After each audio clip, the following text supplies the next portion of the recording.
जय हिंद साथियों, उम्मीद करता हूँ आप सभी लोग अच्छे होंगे। जो भी साथी हमारे उत्तर प्रदेश होमगार्ड 2025 की तैयारी कर रहे हैं, उन सभी साथी के लिए आज की क्लास काफ़ी ज़्यादा इम्पॉर्टेंट होगी। आज के इस क्लास में हम लोग जीके से ऐसे प्रश्न देखने वाले हैं जो आपके एग्ज़ाम में पूछे जा सकते हैं। तो आप इस क्लास में आखिरी तक ज़रूर बने रहिएगा और अंत में कमेंट करके ज़रूर बताइएगा इनमें से कितना ऐसा प्रश्न था जो आपको पहले से आता था। आते हैं बिना समय को वेस्ट करते हुए डायरेक्टली प्रश्नों की चर्चा करते हैं। पहला प्रश्न आप सभी के समक्ष है, आप सभी से कह रखा है, आईने अकबरी पुस्तक के लेखक कौन हैं? आईने अकबरी पुस्तक के लेखक जो हैं साथी वो अबुल फजल जी हैं। ऑप्शन नंबर बी में इनका नाम दे रखा है, तो ऑप्शन नंबर बी इसका करेक्ट आंसर भी हो जाएगा। अगला प्रश्न यानी प्रश्न नंबर 2 काफ़ी इंपॉर्टेंट है आपके एग्जाम की दृष्टि से। कह रखा है, यूनेस्को का मुख्यालय कहाँ पर स्थित है? यूनेस्को का मुख्यालय क्या न्यूयॉर्क में स्थित है, या फिर पेरिस में, या फिर जिनेवा में, या फिर साथ ही इसका मुख्यालय लंदन में स्थित है? आप सभी साथी को पता होना चाहिए इसका उत्तर। यूनेस्को का जो मुख्यालय है वो पेरिस में स्थित है। ऑप्शन नंबर बी में पेरिस दिया गया है, तो option number B correct answer इसका हो जाएगा। अगला प्रश्न आप सभी से पूछ रखा है, उत्तर प्रदेश के किस शहर को भारत की सांस्कृतिक राजधानी के रूप में भी जाना जाता है? आप सभी को बताना है उत्तर प्रदेश का ऐसा शहर कौन सा है जिसको भारत की सांस्कृतिक राजधानी के रूप में भी जाना जाता है। क्या वो शहर बस्ती है, या फिर मथुरा है, या फिर वाराणसी है, या फिर बांदा है? आप सभी साथी जानते होंगे उत्तर प्रदेश का ऐसा शहर जिसको भारत की सांस्कृतिक राजधानी के रूप में जाना जाता है, वो शहर वाराणसी है। ऑप्शन नंबर सी में दे रखा है वाराणसी, तो ऑप्शन नंबर सी इसका करेक्ट आंसर हो जाएगा। अगला प्रश्न देखेंगे, इनमें से कौन सा साथी भंगरा पर्वत शिखर पर स्थित है? ऐसा कौन सा किला है साथी जो भंगरा पर्वत शिखर पर स्थित है? आप सभी को पता होगा साथी, रानी झांसी का जो किला है वो भंगरा पर्वत पर स्थित है। ऑप्शन नंबर बी में ये किला दे रखा है, तो ऑप्शन नंबर बी इसका करेक्ट उत्तर भी हो जाएगा। अगला प्रश्न देखेंगे, काफ़ी इंपॉर्टेंट है आपके एग्जाम के लिए। कह रखा है, निम्नलिखित में से कौन सा शहर यमुना नदी के तट पर स्थित है? आप सभी को बताना है साथी, इनमें से ऐसा कौन सा शहर है जो यमुना नदी के तट पर स्थित है? ऑप्शंस में लखनऊ दे रखा है, आप सभी जानते होंगे साथी जो लखनऊ है ये गोमती नदी के तट पर स्थित है। दूसरा ऑप्शन मथुरा दे रखा है, तो आप सभी को पता होना चाहिए मथुरा जो है साथी वो यमुना नदी के तट पर स्थित है। ऑप्शन नंबर बी में मथुरा दिया गया है, तो ऑप्शन नंबर बी इसका करेक्ट आंसर हो जाएगा। अगला प्रश्न आप सभी के समक्ष है, काफ़ी इंपॉर्टेंट है आपके एग्जाम की दृष्टि से। कह रखे उत्तराखंड जो है साथी कब उत्तर प्रदेश से अलग हुआ था? उत्तराखंड साथी कब उत्तर प्रदेश से अलग हुआ था? तो कब हुआ था साथी? नवंबर 2000 में ये उत्तर प्रदेश से विलग हुआ था, दैट मीन अलग हुआ था। ऑप्शन नंबर डी में दे रखा है नवंबर 2000, तो ऑप्शन नंबर डी इसका करेक्ट आंसर भी हो जाएगा। अगला प्रश्न देखेंगे आप सभी के समक्ष है, काफ़ी इंपॉर्टेंट भी है। कह रखे उत्तर प्रदेश में मान्यता प्राप्त स्टॉक एक्सचेंजों की संख्या कितनी है? कहने का मतलब साथी, सॉरी, प्रश्न कह रखा है साथी, संख्या नहीं पूछ रखा है। संख्या आप सभी कमेंट में जरूर बताइएगा। कह रखे उत्तर प्रदेश में मान्यता प्राप्त जो स्टॉक एक्सचेंज है ये कहाँ पर अवस्थित है साथी? क्या ये लखनऊ में अवस्थित है, या फिर कानपुर में, या गाजियाबाद में, या फिर मेरठ में स्थित है? आप सभी जानते होंगे उत्तर प्रदेश में जो मान्यता प्राप्त स्टॉक एक्सचेंज है ये कानपुर में स्थित है। कानपुर आपका ऑप्शन नंबर बी में दिया गया है, तो option number B correct answer हो जाएगा। जैसा कि मैंने आपको बताया साथ ही उत्तर प्रदेश में कुल मिलाकर कितना स्टॉक एक्सचेंज है इनकी संख्या जरूर बताइएगा। अगले प्रश्न की चर्चा करेंगे साथ ही आप सभी के समक्ष है, काफ़ी इंपॉर्टेंट है। कह रखे हैं, निम्नलिखित में से कौन सा राज्य उत्तर प्रदेश के साथ अपनी सीमा साझा नहीं करता है? प्रश्न उत्तर में क्या दे रखा है साथी? उत्तराखंड दे रखा है, ऑप्शंस में बिहार दे रखा है, छत्तीसगढ़ दे रखा है, पश्चिम बंगाल दे रखा है। आपको बताना है ऐसा कौन सा राज्य है जो उत्तर प्रदेश के साथ अपनी सीमा साझा नहीं करता है। बात करें साथ ही उत्तराखंड की, तो ये उत्तर प्रदेश के साथ सीमा साझा करता है, बिहार भी साझा करता है, छत्तीसगढ़ भी करता है, परंतु पश्चिम बंगाल नहीं करता। ऑप्शन नंबर डी इसका करेक्ट आंसर हो जाएगा। अगला प्रश्न आप सभी के समक्ष है, कह रखा है उत्तर प्रदेश के निम्नलिखित में से किस शहर में वन क्षेत्र नहीं है? आप सभी को बताना है उत्तर प्रदेश का ऐसा कौन सा शहर है जहां पर कोई वन क्षेत्र नहीं है। अगर बात करें साथी झांसी की, यहाँ भी वन क्षेत्र मौजूद है, मिर्ज़ापुर में भी है साथी, और हमीरपुर में भी है, परंतु जौनपुर में कोई वन क्षेत्र नहीं है। ऑप्शन नंबर सी में दे रखा है, तो ऑप्शन नंबर सी इसका करेक्ट आंसर हो जाएगा। अगला प्रश्न देखेंगे आप सभी के समक्ष है, काफ़ी इंपॉर्टेंट है। कह रखे आपको उस शहर का नाम बताना है जो भारत की आम्र राजधानी कहलाती है। आपको इनमें से एक शहर पिकअप करना है जहां पर साथी जिसको हम लोग भारत की आम राजधानी के नाम से भी जानते हैं। ऑप्शंस में प्रयागराज दे रखा है, मुरादाबाद, मलिहाबाद और साथ ही बरेली दे रखा है। आप सभी जानते होंगे मलिहाबाद को आम की राजधानी के नाम से भी जानते हैं। ऑप्शन नंबर सी इसका करेक्ट आंसर हो जाएगा। अगला प्रश्न आप सभी के समक्ष है, काफ़ी इंपॉर्टेंट है। कह रखा है उत्तर प्रदेश कितने भारतीय राज्यों तथा केंद्र शासित प्रदेशों से घिरा हुआ है? आप सभी को बताना है साथ ही उत्तर प्रदेश कुल मिलाकर कितने भारतीय राज्य और केंद्र शासित प्रदेश से घिरा हुआ है। ऑप्शंस में 7, 8, 9, 10 दे रखा है। आप सभी जानते होंगे भारतीय राज्यों और केंद्र शासित प्रदेशों दोनों को मिलाकर कुल मिलाकर उनकी संख्या 9 है, जिससे उत्तर प्रदेश साथ ही घिरा हुआ है। तो ऑप्शन नंबर 9 सी में दे रखा है, तो ऑप्शन नंबर सी इसका करेक्ट आंसर हो जाएगा। अगला प्रश्न आप सभी से कह रखे हैं, साथ ही उत्तर प्रदेश के वर्तमान राज्यपाल हैं। आप सभी को बताना है क्या उत्तर प्रदेश के राज्यपाल श्री टीवी राजेश्वर जी हैं, या फिर साथ ही श्री होरमास जी हैं, या फिर बीएल जोशी जी हैं, या फिर साथ ही इनमें से कोई नहीं है। आप सभी साथी कमेंट में जरूर बताएंगे उत्तर प्रदेश के वर्तमान राज्यपाल कौन हैं। अगला प्रश्न देखेंगे आप सभी के समक्ष है, कह रखे हैं उत्तर प्रदेश के कौन से मुख्यमंत्री गोरखपुर अध्यक्ष भी हैं।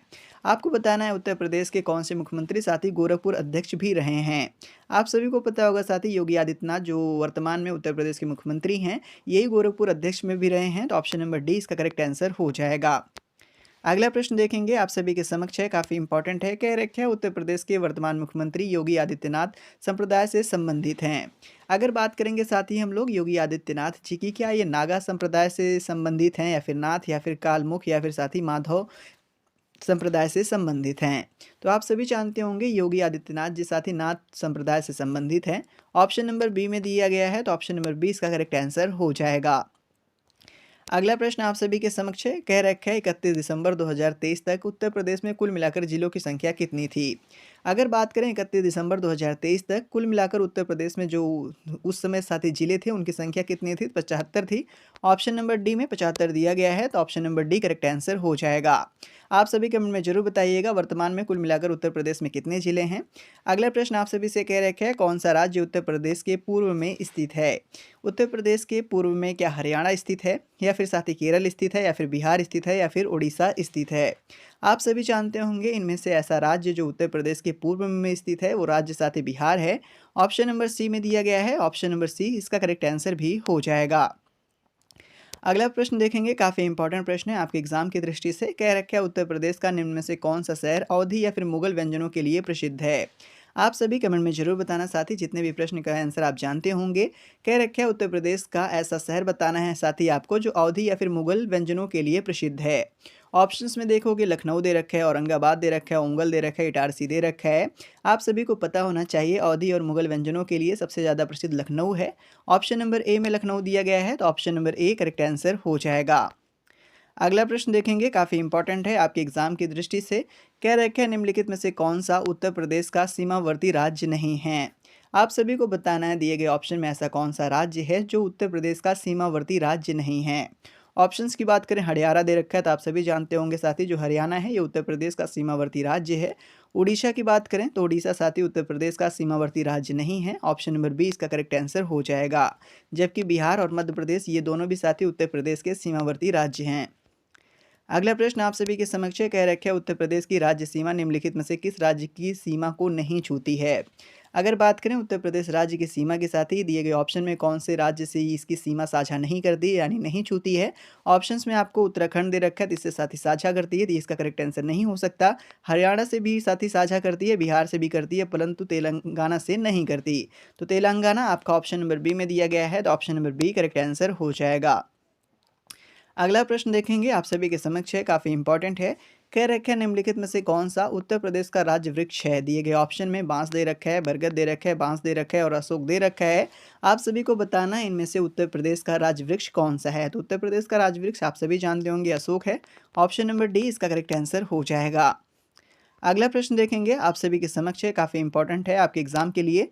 कह रखे हैं राजस्व परिषद उत्तर प्रदेश की स्थापना निम्नलिखित में से किस जिले में की गई थी। राजस्व परिषद उत्तर प्रदेश की जो स्थापना है साथ ही इसकी स्थापना इलाहाबाद यानी प्रयाग, वर्तमान में प्रयागराज इसको नाम दिया गया है, इस जिले में की गई थी। ऑप्शन नंबर ए में दिया गया है, तो ऑप्शन नंबर ए इसका सही उत्तर भी हो जाएगा। अगला प्रश्न देखेंगे, काफ़ी इंपॉर्टेंट है। कह रखे उत्तर प्रदेश दिवस किस तिथि को मनाया जाता है। अगर आप यूपी पुलिस कांस्टेबल की तैयारी कर रहे हो या फिर साथ ही यूपीएसआई की तैयारी कर रहे हो, फिर भी आपके लिए प्रैक्टिस सेट इंपॉर्टेंट होंगे, तो आप इनको आखिरी तक जरूर देखिएगा। अगर बात करें उत्तर प्रदेश दिवस की साथ ही ये किस तिथि को मनाया जाता है, तो साथ ही 24 जनवरी को प्रत्येक साल हम लोग उत्तर प्रदेश दिवस के रूप में मनाते हैं। 24 जनवरी आपका ऑप्शन नंबर सी में दिया गया है, तो ऑप्शन नंबर सी इसका सही उत्तर हो जाएगा। अगला प्रश्न देखेंगे आप सभी के समक्ष है। कह रखा है भारत के कुल भौगोलिक क्षेत्रफल में उत्तर प्रदेश का कितना भौगोलिक प्रतिशत है।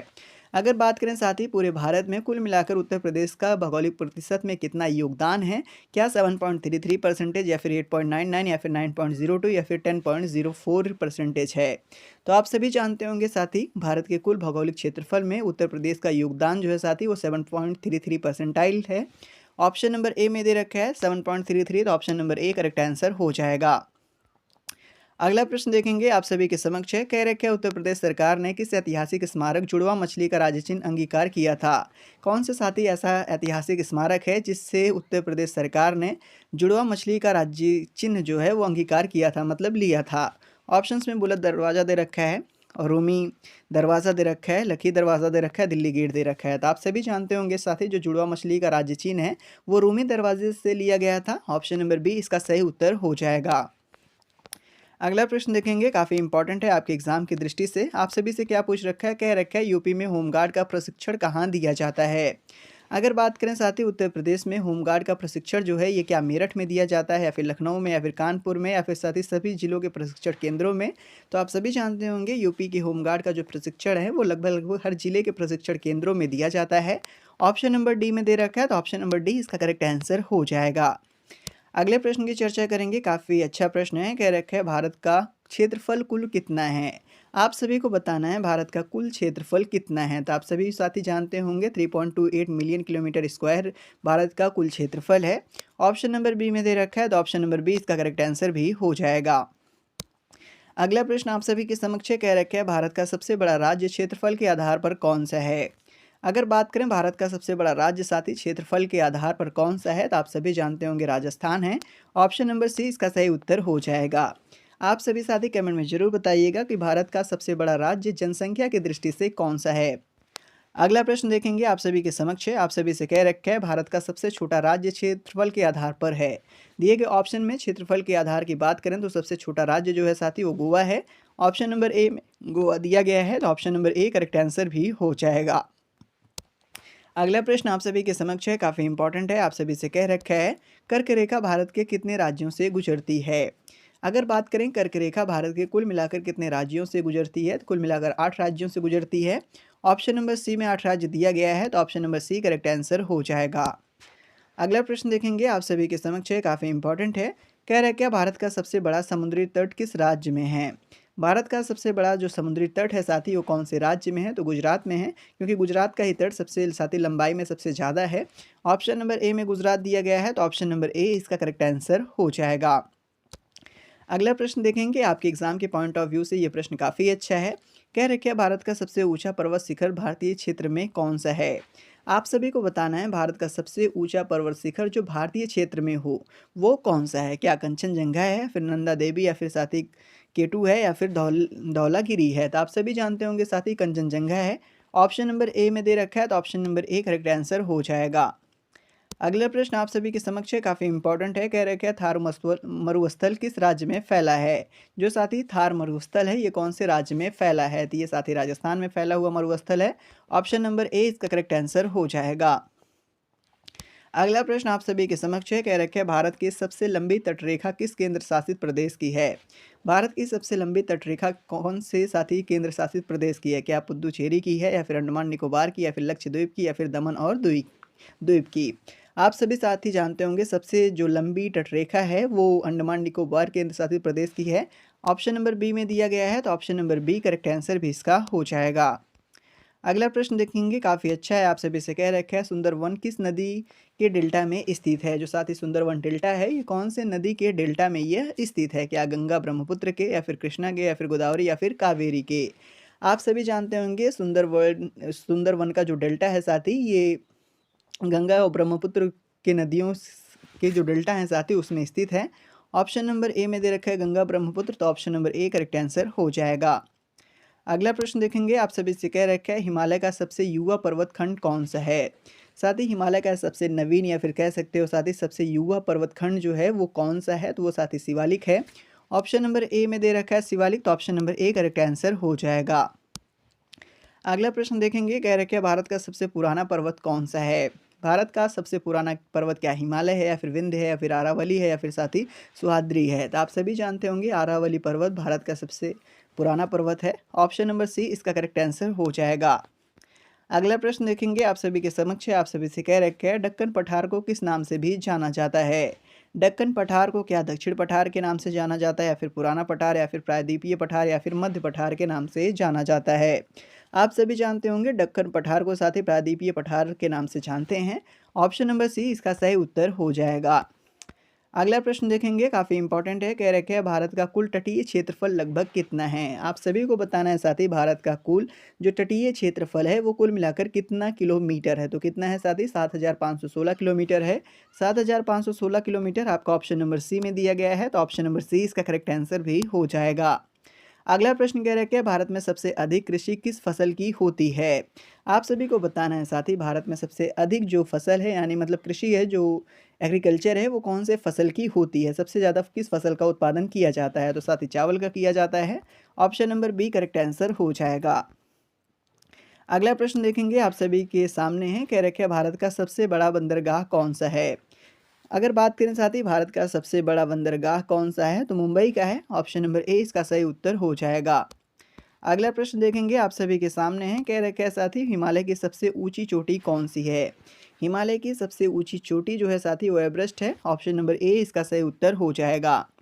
अगला प्रश्न देखेंगे, आज का ये आखिरी प्रश्न भी है। आप सभी से कह रखा है भारत में सबसे शुष्क स्थान कौन सा है।